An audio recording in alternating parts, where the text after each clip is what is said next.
સુરતમાં jewellery શોપમાં computer operator તરીકે નોકરી કરતા યુવકે કામના દબાણમાં આવીને પોતાના હાથની 4 આંગળીઓ કાપી નાખી હતી. યુવકે પહેલા તો કોઈ અજાણ્યા શખ્સે તાંત્રિક વિધિમાં બલી આપવા તેની 4 આંગળીઓ કાપી ચોરી કરીને ફરાર થઈ ગયો એવી પોલીસ સ્ટેશનમાં સ્ટોરી ઘડી હતી. જો કે પોલીસે પુરાવાને સ્થિતિ મેચ ન ખાતા ભોગ બનનારની ફરીથી કડકાઈથી પૂછપરછ હાથ ધરતા તેણે પોતાનો ગુનો સ્વીકાર્યો અને હકીકત જણાવી હતી. આ સમગ્ર મામલે ક્રાઇમ બ્રાન્ચ દ્વારા વધુ તપાસ હાથ ધરવામાં આવી છે.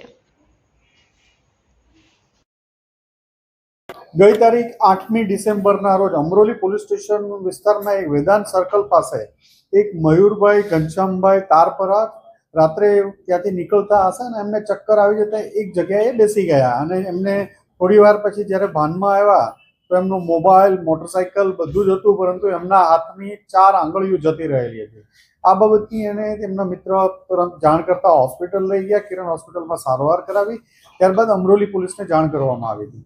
પ્રાથમિક દ્રષ્ટિએ કોઈ તાંત્રિક વિદ્યા કે એના માટે આંગળીઓ કાપી હોય એવું લાગતું હતું, પરંતુ જ્યારે ભોગ બનનારની પોલીસ દ્વારા વારંવાર પૂછપરછ કરતા એણે એવું કન્ફેશન કર્યું કે એ વરાછામાં એક અનસ જ્વેલર્સ છે, અનપ જ્વેલર્સ, ત્યાં કોમ્પ્યુટર ઓપરેટર તરીકે નોકરી કરતો હતો.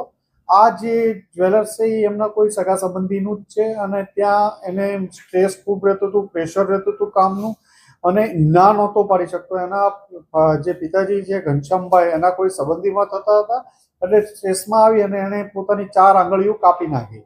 આ 4 આંગળીઓ પોતે જ એના 4 દિવસ પહેલા એટલે કે 4મી યા 5મી તારીખ આજુબાજુ પોતે જાતે છરો લેવા ગયેલો. એ દુકાનેથી છરો લઈ અને 2 વાર પોતાની આંગળીઓ, પહેલી વાર કાપી તો 3 આંગળીઓ કપાણી, ફરીથી ચોથી વાર બીજી વાર ઘા મારી અને ચોથી આંગળી પણ સાથે કાપી અને પાણીમાં નજીકમાં એક બેગમાં બંને આંગળીઓ અને બધું ફેંકી દેવામાં આવ્યું હતું પાણી આગળ. આજે બંને આંગળીઓ પણ 3 જેટલી અમને મળી આવી છે, પણ હવે એની જે પરિસ્થિતિ છે એનાથી જોડાવાની શક્યતા ડૉક્ટર પાસે લઈ જઈએ છીએ, શક્યતા ઓછી લાગે છે. એટલે સ્ટ્રેસમાં આવીને આ માણસે આ કૃત્યુ ભોગ બનનારે કરેલાનું જણાવે છે. આવું પ્લાન એના મગજમાં ક્યાંથી આવું કરવું જોઈએ કે પૂછપરછમાં એ પોતે એવું કહે છે કે મને સ્ટ્રેસમાં હતો અને હું જો મારી આંગળી જ કાપી નાખું તો મને કામ કરવાનું પ્રેશર જ નહીં આવે, એટલે એક સ્ટ્રેસમાં આવીને એને પોતાની આંગળીઓ કાપી નાખી.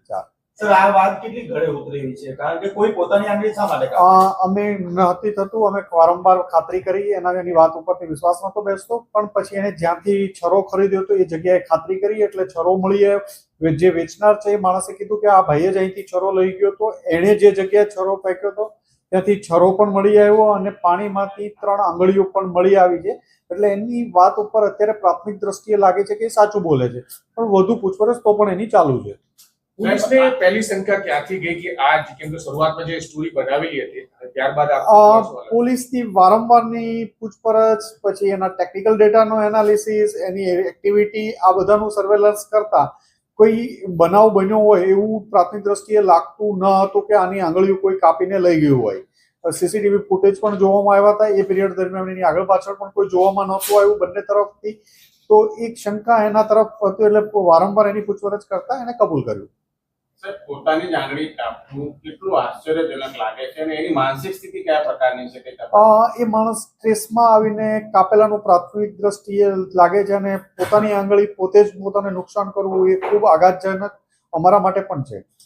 પોલીસને ગુમરાહ કરવાનું પાછળ કારણ શું હશે? કેમ કે પોલીસને જાણ કરે છે અને પછી જેમ મેં કીધું કે એની માનસિક અવસ્થા અમે એને સાયકોલોજીસ્ટ પાસે પણ એપ્રોચ કરીને કરાવશું અને એની સારવાર પણ એકવાર પૂછીને કરાવશું કે કારણ ચોક્કસ એને કયા સ્ટ્રેસમાં કયા લેવલનું હતું કે પોતાની આંગળી કાપવાનો પ્રયત્ન, આંગળી કાપી નાખી. સર, આંગળી ક્યાં કાપી?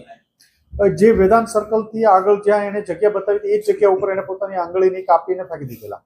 સાહેબ, એ જ્વેલર્સમાં કામ કરે છે, પોતાના સંબંધીને ત્યાં કામ કરે છે અને આંગળા કાપી નાખે, એવું તો નથી ને કોઈ ચોરીને અંજામ આપ્યો અને સમગ્ર ઘટના છુપાવવાનો પ્રયાસ કરાવીને આ કરતું તું ઊભું કરાયું? બીજો કોઈ એવો બનાવ ચોરીનો ધ્યાનમાં નથી આવ્યો કે એમના સગા સંબંધી દ્વારા કહેવામાં પણ નથી આવ્યું કે જ્યાં કામ કરે છે ત્યાંથી પણ કહેવામાં નથી આવ્યું કે આણે એવું કંઈ કર્યું છે.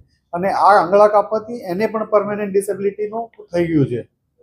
શરૂઆતમાં એવું કહેવામાં આવ્યું હતું કે જે જગ્યા આંગળીઓ કપાયેલી, જે લોકેશન બતાવતા કોઈ લોહીના ટીપા મળી આવવાના હતા, અને તો પછી એ કઈ રીતે એણે બ્લીડિંગ કદાચ વધુ નહીં થયું હોય જે જગ્યા ઉપર કર્યું ત્યાં વાહનો પસાર થવાના કારણે પણ ઘણીવાર નહીં થયું હોય એણે પોતાના હાથ ઉપર કપડું દોરી બાંધી દીધેલી હતી કે જેથી બ્લીડિંગ વધુ ન થાય આગળ.